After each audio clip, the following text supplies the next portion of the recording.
May the words of my mouth and the meditation of all our hearts be acceptable in your sight, O God, our strength and our hope. Amen.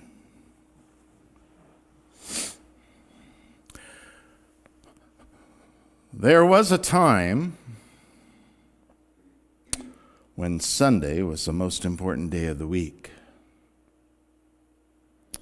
It was the Lord's Day, the first day of the week, the day of the resurrection. It was the most important day of the week because you were privileged to be able to go to church.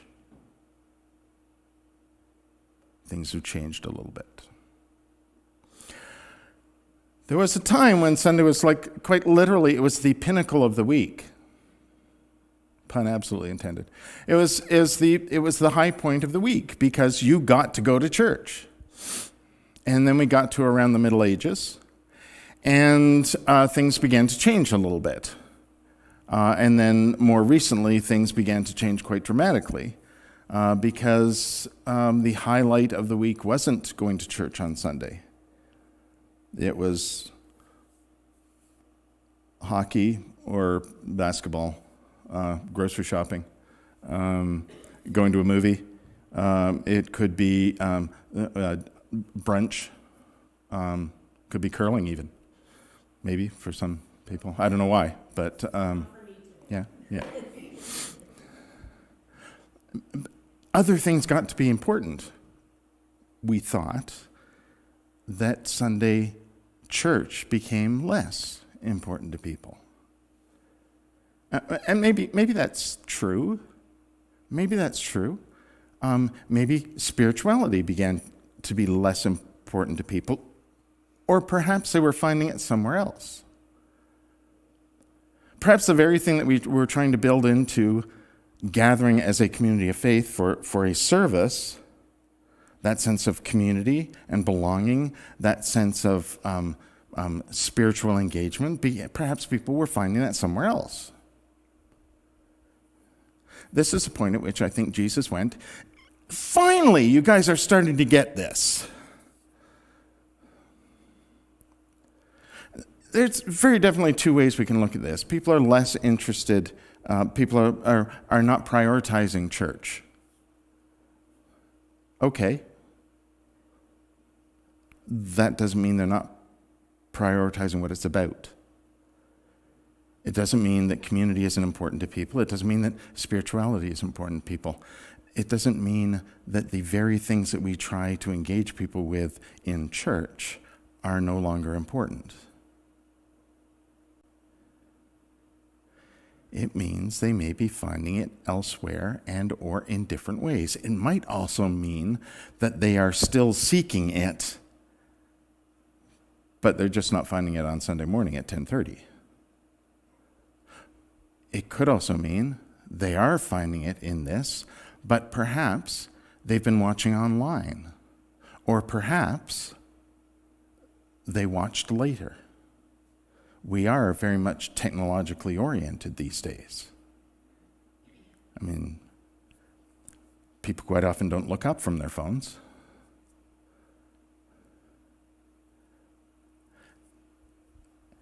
Again, yay. Because the point isn't just to have one moment and then move on to everything else. The point is that one moment may be found in everything. Surely, that's the point.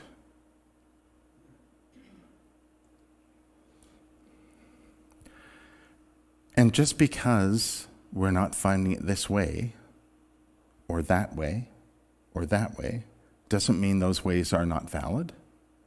It also doesn't mean all of the other ways in which people are finding it aren't valid either, because they're not this.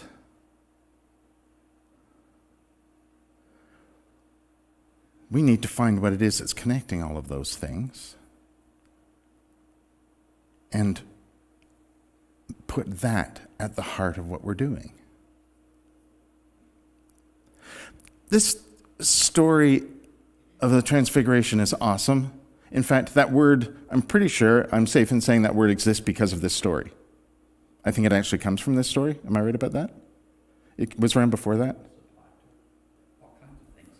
But all kinds of things can, but that the word in particular. Anyway, we've attached it here, and it's a big moment. There's a feast, the Festival of the Transfiguration. It gets its own Sunday. There are churches named Church of the Transfiguration. There are many a stained glass window that endeavors to show this story. Jesus is a light.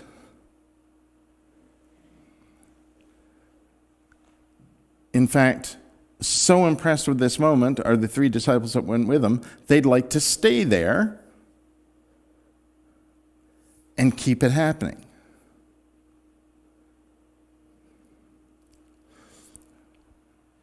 And then there's a cloud, a voice says, "This is my son, listen to him," and they go down the mountain on to the rest of their week, kind of thing.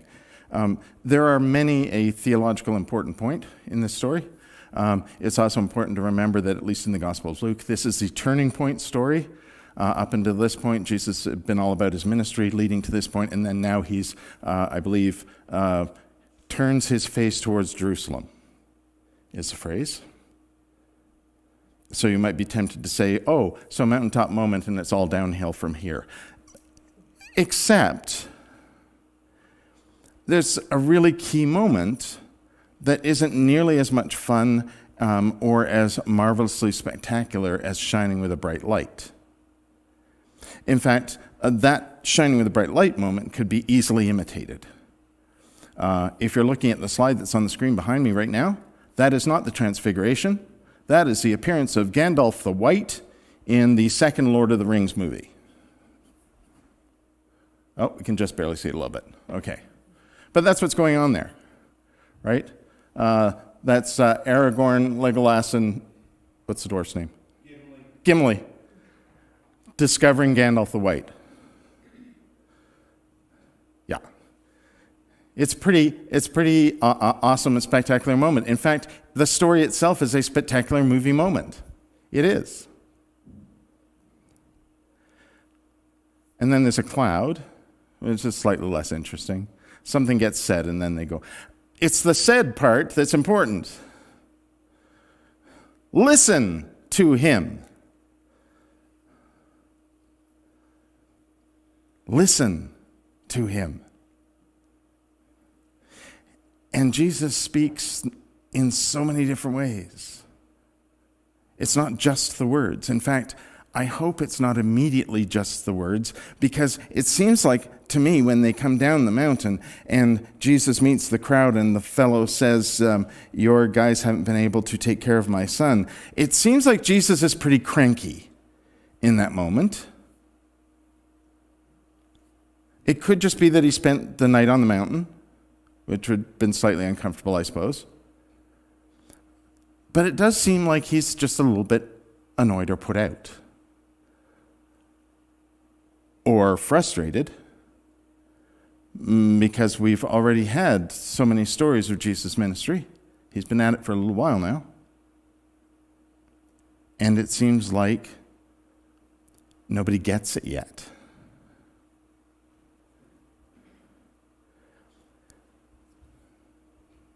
That same divine spirit that is in Jesus is in you. Come back to God. Come back to that spirit. Reconnect with that spirit that is in everything that is also in you. It's not just about gathering in church on a Sunday morning. It's not just about the prayers or the songs. It's not just about the stories. It's about how the light, that same light that so spectacularly lit up Jesus, is in you. And it can't stay on the mountain. It has to walk with you. It has to be put to use with you. That's how we change the world. That's how we make the world. That's how we create and grow. We put that spirit of life to work. It can't just stay in one place. And I know this is an old trope, I guess, but you can't go to church once a week and then spend the rest of the week being anything but what you were supposed to have learned in church. You just can't. Of course, you are able to, but the point is that you don't. The point is that the light leaves with you and it goes wherever you go. Because it's already there, you need to let it out. I know the stars are there, but the light is kind of making it hard for me to see them. Not to mention this roof that I built between me and them. How often do we do that? Instead of shining and engaging the light that is around us and bringing the light together, we find different ways to separate it, to block it out even.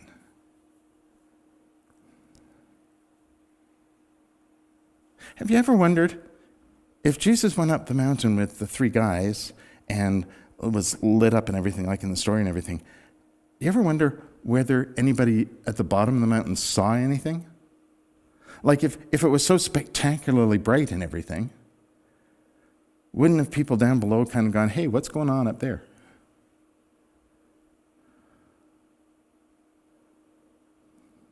Maybe they were still looking down. They're probably looking down at their phones. Anyway, look up is the point. Look up. See the light, not just that's in us, but that's in each other. And bring that to bear in the world. I think that's, and honestly, as human beings, we get frustrated so easily with things. Why would it be so hard to believe that Jesus wouldn't be a little bit frustrated that we haven't got it yet? Of course, 2,000 years later, we still don't. But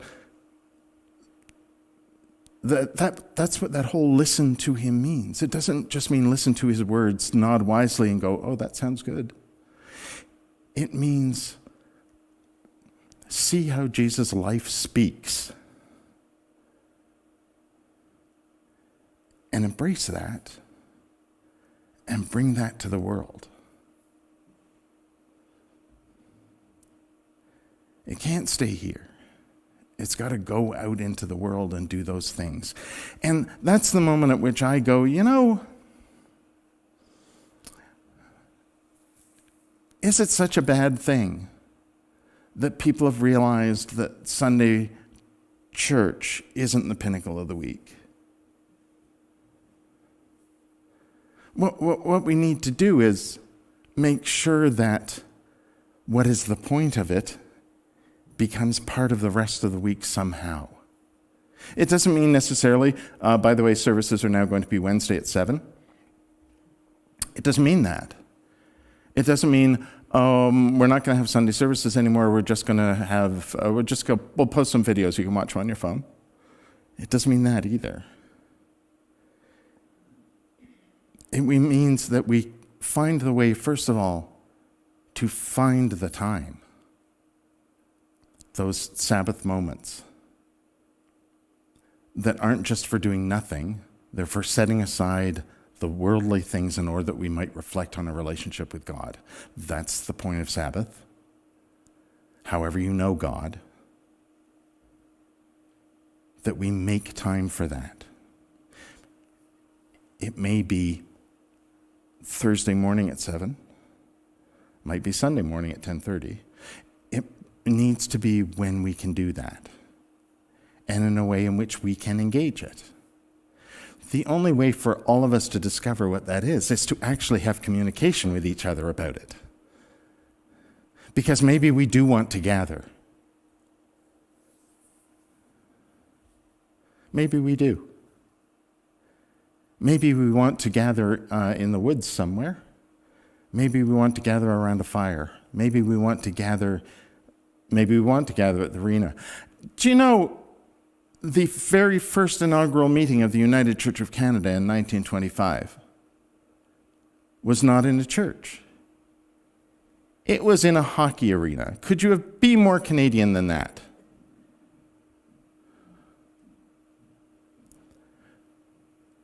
We need, first of all, to make sure that we do have the time set aside for that, but that we also remember that just because we set aside time for that doesn't mean it has to stay there. It's our way of learning how this piece becomes part of all of this.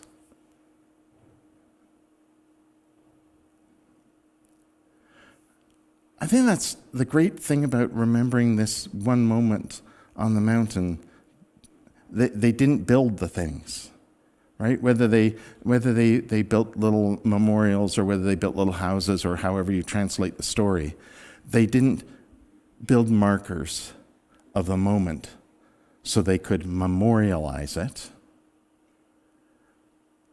They went down the hill and began to live it. Mountains and valleys are together all the time. You have to have both. You can't just have one. We can't stay on the mountain. It's got to become part of our living. That's the part about listening to Jesus and seeing how Jesus' life speaks for us. And to remember to not stop there with the Bible stories, but to remember that since Jesus is alive in all of us, we may see Jesus in anyone, in any moment. Are you opening to see how Jesus speaks in each of us? There's another really good reason for us to gather. Is that so in person we might engage each other in a way that doesn't just help reveal and share the Jesus that's in us, but that we might see it in others as well. There is time to be together. There's time for ourselves. There's time for those mountaintop moments, and there are times we need to spend some time in the valley. The important thing is that there's a thread that connects all of those things, that lives through all of those things. It's a spirit of life and light that's in each of us, that's in all living things. How will we engage it?